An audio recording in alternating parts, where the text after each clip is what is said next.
चिंता संतानहंतारो यत्पादाम्बुजरेण वः स्वीयानान्तान्निजाचार्यान् प्रणमामि मुहुर्मुहुः। यदनुग्रहतो जन्तुः सर्वदुःखादिगो भवेत् तमहं सर्वदा वन्दे श्रीमद्वल्लभनन्दनं। ज्ञानतिमिरान्धस्य ज्ञानाञ्जनशलाकया चक्षुरुन्मीलितं येन तस्मै श्रीगुरवे नमः। नमामि हृदये शेषे लीलाक्षीराब्धिशायिनं लक्ष्मीसहस्रलीलाभिः सेव्यमानं कलानिधिम्। चतुर्भिश्च त्रिभिस्तथा षड्भिर्विराजते योऽसौ पंचधा हृदये मम। गोकुलस्य सदा गोप्ता पुष्टे सुपथरक्षिता जनितातुर्यवंशस्य गोकुलेशं नमाम्यहम्। श्रीगोकुलपतेर्नित्यं शुभदम् आस्पदं महत् श्रीवाल्लभमते निष्ठं तुर्यपीठं वयन्नुमः। यस्य दर्शनमात्रेण भवेन्नेत्रोत्सवो नृणां सदानन्दस्वरूपं तं देवकीनन्दनं नुमः। निःसृत्येयन्मुखाम्भोजात् दर्शनं दर्शनं भवेत् पथसन्दर्शकं भक्त्या देवकीनन्दनं नुमः। अविद्यारूप संसारे सुविद्या प्रापको जनान् देवकीसुतपादानां पादरेणुर्प्रसीदतु। बुद्धिप्रेरक कृष्णस्य पादपद्मं प्रसीदतु।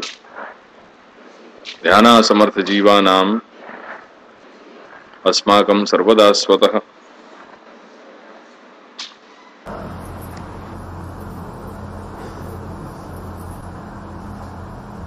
यहाँ चूंकि थोड़ा सत्संग को माहौल पहले से रहो है करके जब श्री महाप्रभु की वाणी को विचार किया तो क्या चलाएंगे, तो मेरे मन में भी ये बात आती कि कौन सा ऐसा विषय लेंगे कि जो विषय जनोपयोगी हो, काम में आ सके अपन लोग। सेवा के भी काफी लोग हैं जो सेवा कर रहे हैं, उनके भी आगे रहते हैं कि सेवा को प्रकार समझाया हो जाए। सेवा के सत्र नायना के द्वारा बहुत सारे हो चुके हैं, उनकी सीडी भी उपलब्ध है, तो उनको भी वो आगे आधार पर वो सीडी देख करके भी सेवा को समायोजन हो ही सके, ऐसा नहीं है कि नहीं हो सके। तथापि अगर कहीं कोई प्रश्न है ऐसे सेवा संबंधी जाको विचार अपन को करना अनिवार्य लग रहे हो, तो वो थोड़े प्रश्न भी यहाँ पे अपन उनको देखेंगे। आज थोड़ा भक्तिवर्धनी पे विचार करें। जितने भी एक दो श्लोक जो भी हो पा रहे हैं वो आपको अपन थोड़ा समझने को प्रयास करें। ये स्क्रीन पे वो मूल वाणी चलती रहेगी, आपको थोड़ा परिचय अपन ले लेना। परिचय के बाद मूल जो मोटी मोटी बातें हैं भक्तिवर्धनी के लिए, भक्तिवर्धनी के विषय में वो आपको थोड़ा अपन आज चिंतन करें।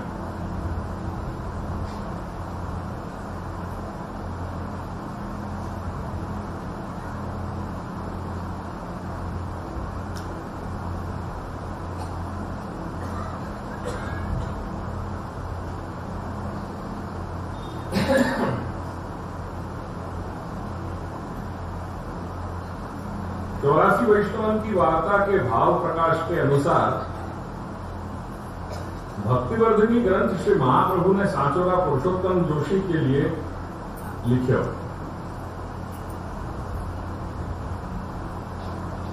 श्री महाप्रभु की जो अलौकिक वाङ्मय है, जो अलौकिक वाणी है,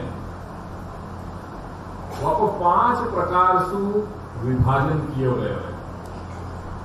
5 प्रकार से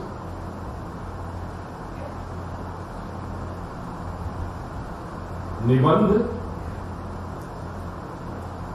भाष्य, भागवत व्याख्या, प्रकरण ग्रंथ और प्रकीर्ण ग्रंथ। ऐसे श्री महाप्रभु की वाणी का विभाजन इन 5 वर्गन में विभाजित किए है। ये 5 ऐसे वर्ग हैं जिनमें श्री महाप्रभु की मूल वाणी को वर्गीकृत किया जा सके। वो 5 कौन कौन से हैं? सबसे पहले है निबंध। क्या? निबंध। दूसरा है भाष्य। क्या है? भाष्य। तीसरी है भागवत व्याख्या। क्या? चौथो प्रकरण और 5वां प्रकीर्ण। आगे ख्याल में क्या? प्रकीर्ण। ये 5 वर्ग हैं जहां में अपन मोटे मोटे तौर पे श्री महाप्रभु की वाणी को विभाजन करके आपको वर्गीकृत कर सके इन 5 विभाजन में। और वहां में एक बहुत अहम जो विभाग है वो है निबंध को। ये ही निबंध को पूर्व काल में पुष्टिमार्गीय अभ्यास के लिए पाठ्यक्रम में या निबंध के आधार पर अपनो मार्ग बढ़ाया जाता हो। कोई जमाने में प्राचीन समय की ये मर्यादा थी। प्राचीन समय में अपने मार्ग को बोध या अपने मार्ग को अध्ययन जो कराया जाता हो वो यही निबंध के आधार पर किया जाता हो। ये श्री महाप्रभु की बड़ी क्रोशस्तंभ कृति है, बहुत माइलस्टोन वर्क है ये। और ये निबंध के 3 भाग हैं। शास्त्रार्थ प्रकरण, सर्वनिर्णय प्रकरण और भागवतार्थ प्रकरण। मेरी बातें कुछ उर्दू फारसी जैसी लगेंगी, वो कारण यह है कि अब अपने मार्गीय संस्कार धीरे धीरे सब लुप्त होते चले जा रहे हैं। कुछ वर्ग ऐसे होएगो यहां 5 या 10% के जो मेरे ये सारे बात जो मैं आज करूंगा वासु उनको परिचय होएगो। बाकी लगभग 80% लोग जन समुदाय अब ये तरह की भाषा ये जो सब चलाए जा रहे हो या कुछ समझ नहीं पा रहे हैं। वह कारण ये है कि सत्संग को अभाव। क्या? सत्संग को अभाव, या के अलावा और कोई भी कारण या तो नहीं। सिर्फ एक सत्संग को अभाव है, जाके कारण ये अपनी ही चीजें आज अपने को पराई सी लग रही हैं, नई सी लग रही है कि ये क्या सब चीज आ गई अपने सामने। क्योंकि सत्संग के कारण अभाव जो है वाके कारण अपन अपनी ही वस्तु को अपरिचित हो गए। यानी आज जब ये सब बात सुन रहे हैं, ये शब्द अपन को जो सुनाई दे रहे हैं वो अपन को अपरिचित से लग रहे हैं कि ये नई नई चीजें, ये क्या बात कही जा रही है। पर घबराओ मत, ये अपने ही मार्ग की बातें हैं। क्योंकि मैं यहां पे अपने मार्ग के अलावा और कोई बात करने नहीं आया। और हां, धीरे धीरे सत्संग में लगे रहोगे तो उन सत्पुरुषन की कृपा, महापुरुषन की कृपा, गुरुजनन की कृपा सु इन सारे ये जो शब्दावली है, ये जो विषय चल रहे हैं, ये विषय सु भी धीरे धीरे परिचित हो जाओगे। पर ये शाश्वत है, यहां में कहीं कोई परिवर्तन को अवकाश नहीं है। ये ही वस्तु कल भी सत्य थी, ये आज भी उतनी ही सत्य है। और चाहे 100 वर्ष या 500 वर्ष या जब तक श्री प्रभु ने यह सृष्टि विचारी है तब तक ये सत्य ही रहेगी। आजकल अपन पुष्टि मार्ग के लिए सुने कि नहीं कि 500 वर्ष पूरा रह गया मार्ग ना। ये ऐसी अगड़म बगड़म बेवकूफी वाली बातें बहुत कुछ सुनने मिल रही है आजकल। पुष्टि मार्ग तो 500 वर्ष सुधी छे ने एना समय थई गयो, આવી ગયો समय। ऐसा नहीं है। पुष्टि मार्ग तो शाश्वत हतो और रहेगा। क्यों? क्योंकि वो आत्म संबंधी मार्ग है। जैसे आत्मा नित्य है, ये आत्मा से जुड़ो भयो मार्ग है, ये श्री प्रभु से जुड़ो भयो मार्ग है, ये भगवान मार्ग है। तो जैसे भगवान नित्य है, जैसे आत्मा नित्य है, वो समय काल के सापेक्ष नहीं है, ऐसे ये मार्ग भी काल के सापेक्ष नहीं। तो ये तो हमेशा रहेगा, ये सत्य है। हाँ, इतना जरूर है कि ये आके सापेक्ष अपन है। अपन को आवश्यकता है आत्मोन्नति की या आत्म कल्याण करने की, करके अपन को सामने से जा करके और सदैव होकर के अपन को श्री महाप्रभु की वाणी को पान करना है अपने खुद के हेतु से। तो निबंध की बात हम कर रहे थे। निबंध के 3 भाग हैं, और में सर्वप्रथम भाग जो है वो शास्त्रार्थ प्रकरण है, जाके लगभग 105 कारिकाएं हैं। दूसरा विभाग सर्वनिर्णय प्रकरण को है, जाके लगभग 325 कारिकाएं हैं। और तीसरा विभाग जो है वो भागवतार्थ निबंध को है, जो संपूर्ण स्कंदन पे अपन को अमुक कारिकाएं उपलब्ध हैं। ये पहलो निबंध को प्रकरण है, विभाग है। वाके बाद अपन दूसरे वर्ग पे आ जाएं। दूसरा वर्ग भाष्य को है। भाष्य मतलब विस्तार करना। भाष्य काय पे हो गए? सूत्र पे हो गए। सूत्र मतलब क्या कि कोई बड़ी बात को एक या दो शब्दों में कह देना, वह को नाम है सूत्रीकरण। यानी जो विस्तार वाली बात है, वो विस्तार से कही जाने वाली बात को हम जब एक या दो शब्द में वह को समावेश कर लें, वह को कहें सूत्रीकरण करना। वह सूत्र को जब विस्तार करो, वो विस्तार को कहें कि भाई आपको भाष्य करो, या सूत्र को भाष्य क्या है, तो वो भाष्य है। ये भाष्य श्री महाप्रभु ने दो प्रकट किए। एक अणुभाष्य, एक भाष्य का नाम क्या है? अणुभाष्य। ये अणुभाष्य क्या है? ये उत्तर मीमांसा भाष्य है, या उत्तर मीमांसा भाष्य को ही अपन अणुभाष्य कह रहे हैं। अब सवाल यह है कि पूर्व मीमांसा भाष्य भी है कहीं, तो अपन अनुमान लगा रहे हैं कि हां, श्री महाप्रभु ने पूर्व मीमांसा भाष्य भी प्रकट किया है। क्यों? क्योंकि कोई जगह श्री महाप्रभु के ग्रंथ में ये उल्लेख अपन को मिल रहे हो कि आ विषय नो स्पष्टीकरण में मारा पूर्व मीमांसा भाष्य में કર્યો છે, તેથી વિશેષ જિજ્ઞાસુઓ ત્યાંથી સમજી લે।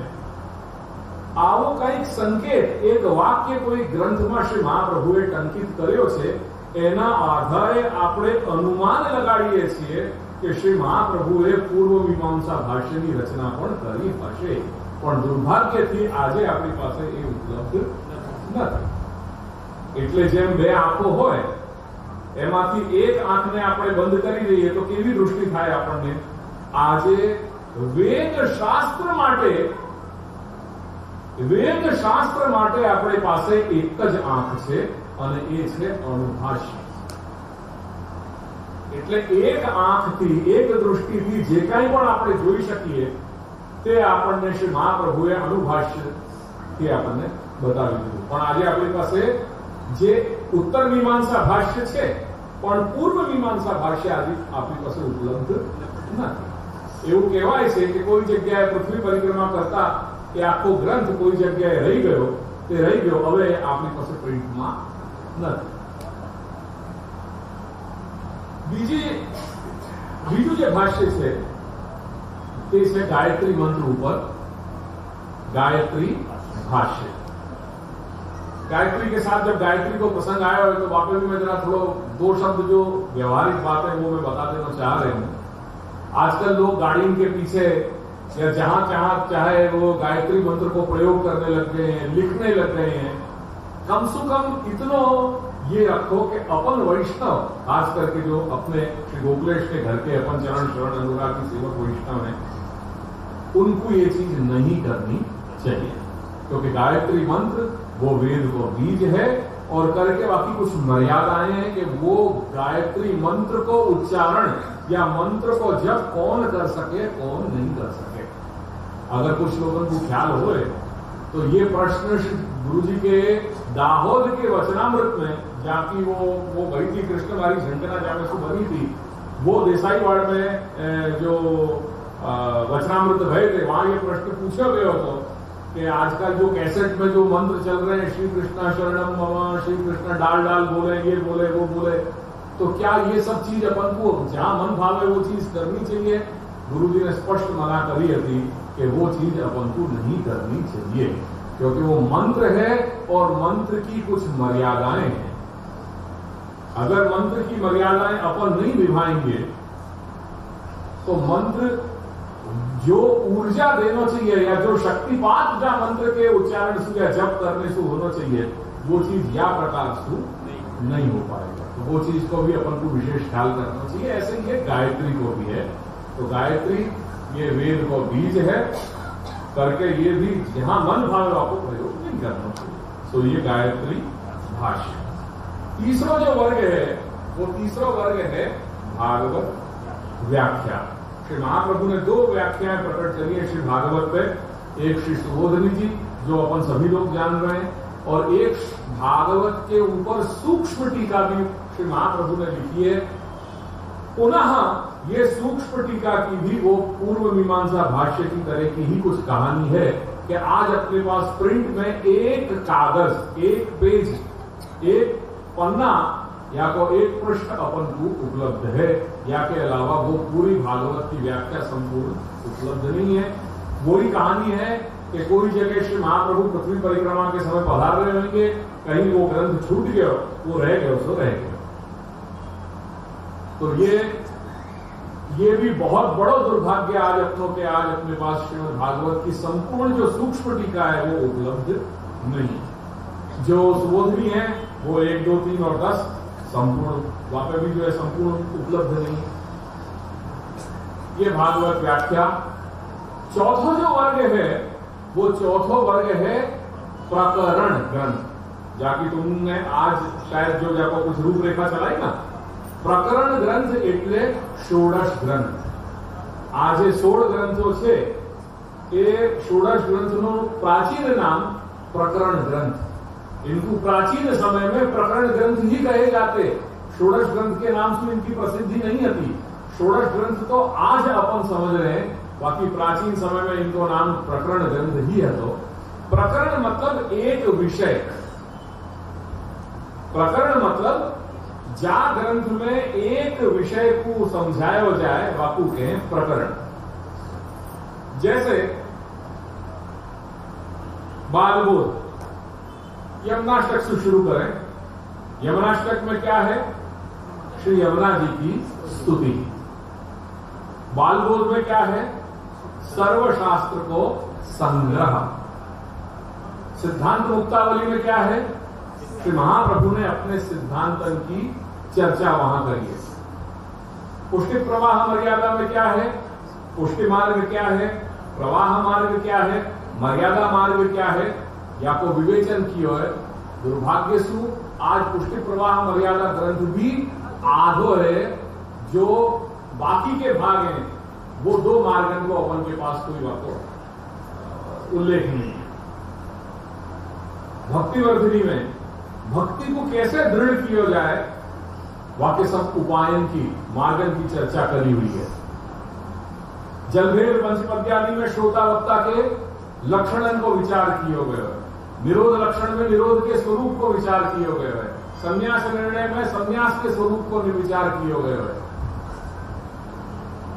नवरत्न में और सिद्धांत रहस्य में पुष्टि मार्गीय जीव जाने आत्मनिवेदन किया है, वाको मानस क्या प्रकार से होना चाहिए, वो मानस विकसित कैसे किया जाए, वो नवरत्न में समझाए। और वाको प्रैक्टिकली वो अप्लाई कैसे करना अपने जीवन में, अपनो समर्पण प्रैक्टिकली अपने जीवन में कैसे अपन वाको आचरण कर सकें, वो सब प्रकार सिद्धांत रहस्य में समझाया। ऐसे एक एक विषय एक एक ग्रंथ में लिए करके इनको नाम भयो प्रकरण।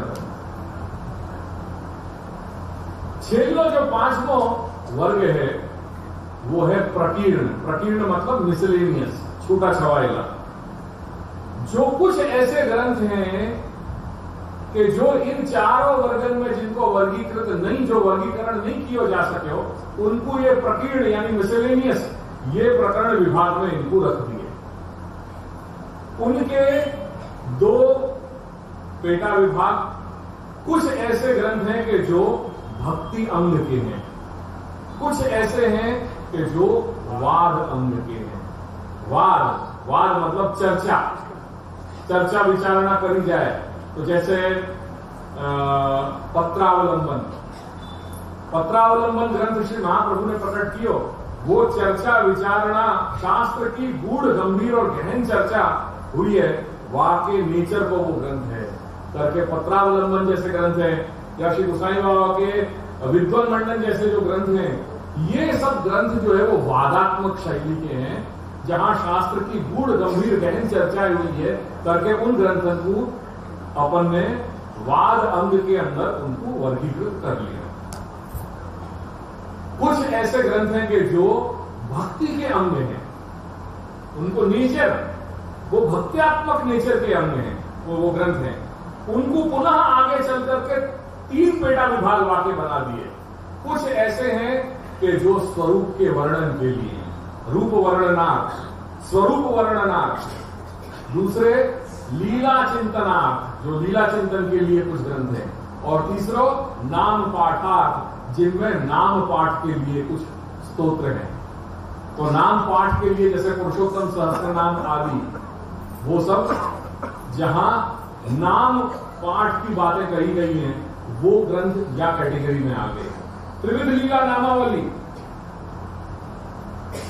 दशमस्कंध अनुक्रमणिका, ये सब वो ग्रंथ हैं कि जो लीला चिंतन के लिए कार्य काम में आ रहे हैं, करके इनको विभाजन लीला चिंतन के कैटेगरी में कर दिया।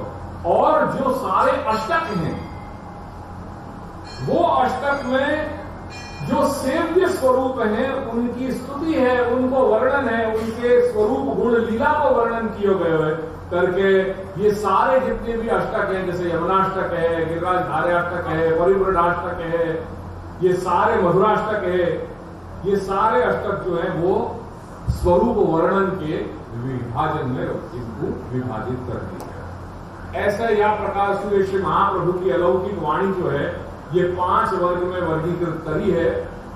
और ध्यान रखियो कि ये वाणी, ये जो विभाजन है, ये जो वर्गीकरण है, वो वर्गीकरण सिर्फ और सिर्फ श्री महाप्रभु के वाणी को है, या में श्री गोसाई बाबा या सप्ताचार्य या परवर्ती आचार्य, इनको विभाजन उनकी वाणी हमें समावेश करी गई नहीं है। ये 5 विभाग कौन के हैं? सिर्फ श्री महाप्रभु की मूल वाणी। और हमने ऐसे गुरुजनन से ये उद्गार सुने हैं कि जिन महापुरुषन ने, गुरुजनन ने, ऐसे विद्वान आचार्य हुए अपने यहां, जिनने ये वाणी, जिनके ये उद्गार हैं कि हमारो ये पूरा जीवन तो श्री महाप्रभु के प्रमाण पक्ष पे विचार करने में बीत गयो, अब हम दूसरा जन्म लेंगे तब जाकर के श्री महाप्रभु के प्रमेय पक्ष पे जो कुछ चिंतन किया गया है, वहां को विचार कर पाएंगे। तो ये ऐसे शब्द कौन के हैं, ऐसे वचन, ऐसे उद्गार कौन के हैं? ऐसे महापुरुष पंडितन के विचार रहे, जो बड़े बड़े आचार्य, अपने संप्रदाय के विद्वान आचार्य रहे हैं, उनके ये उद्गार हैं। करके कई बार ये लगे कि ये जीवन अपनों कम पड़ जाए, पर श्री महाप्रभु की वाणी को कोई अंत नहीं है।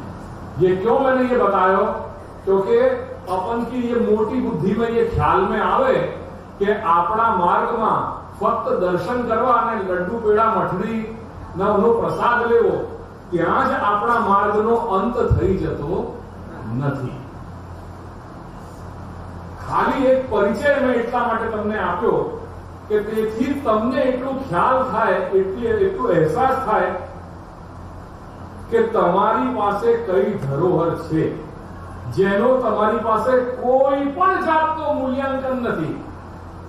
અજ્ઞાનતાના કારણે તમારી પાસે કયો ખજાનો ભરેલો છે એનો તમને કોઈ नहीं ख्याल नहीं। यानी केवल एक दिशा में तुमको बता रहे हूं कि क्या है ये चीज। ये पुष्टि मार्ग रूपी जो खजाना अपन को दे दिया गया है ना, या में पूरे जीवन के जीवन चिंतन करते हुए शास्त्र की जो है वो पंक्तियां लगाते लगाते निकल जाए, पर ये समझ में नहीं आवे या कोई अंत नहीं है। हाँ, कृपासु वो छींटा, कृपासु वो छींटा अगर कोई के ऊपर पड़ गए, कोई के हृदय में, तो वो भावसु, वो आर्द्राद्रीकृत जो चित्त है, वो एक क्षण में कृपा के आधार पर वो समझ जाएगा कि ये मार्ग क्या है। वो अपने यहां होली के रसिया जो आमे, वो होली के रसिया में कहे ना कि रस को कूर कहा पहचाने, तो रस को कूर कहा पहचाने। वो आज यानी गोपाल ने उनको वो भेजो, बाकी गुजरात समाचार की वो क्लिपिंग भेजी थी, तो रस थाड़ पिरसवाना से मैं कहूँ कि हाँ अब ऐसे दिन आ गए हैं कि अब थाड़ पिरसवाने की जो है वो आ गई है। फिर वाने कही कि नहीं नहीं, आप बाकी आगे वो ज्ञानामृत नो रस थाड़। मैंने कही भैया मैं ज्ञानी नहीं हूं, मेरे पास कोई ऐसा ज्ञान नहीं है, मैं तो बड़े की झूठन जो मुझको मिली है वो मैं आप तक पहुंचाने वाला एक मात्र माध्यम हूं। बाकी मैं कौन ये ज्ञानामृत की बात करने वाला हूं। मेरे पास तो जो बड़े ने जो उनको आज्ञा दी नहीं, बस वो मैं आप तक पहुंचाने को काम कर रहे हूं। बाकी विचार तो बड़े ने कर लियो, हमारे पास विचार करने के लिए कुछ है ही नहीं है। हम तो मात्र उनकी बात को अपने लोगन में बैठ करके वहां को विचार कर रहे हैं। सत्संग को मतलब क्या, एक दूसरे विचार, एक जैसे बीज भाव वाले जो व्यक्ति हैं वो जब बैठ करके एक दूसरे के साथ जब भगवत चर्चा करें, वहां को नाम है कीर्तन। कीर्तन कोई झान मदिरा लेकर के जो है वो कीर्तन करने की, पद गान करने की क्या बात अपने यहाँ कीर्तन भक्ति में नहीं कही गई है। कीर्तन आत्मी का भक्ति अपने यहाँ क्या है कि जो लीला है भगवत लीला, वह भगवत लीला को गुणानुवाद परस्पर एक विचारधारा वाले व्यक्ति जब बैठ करके एक दूसरे के साथ करें, वह को नाम है कीर्तन। तो ये जो अपन कर रहे हैं वो अपने लिए वही कीर्तनात्मिका भक्ति है।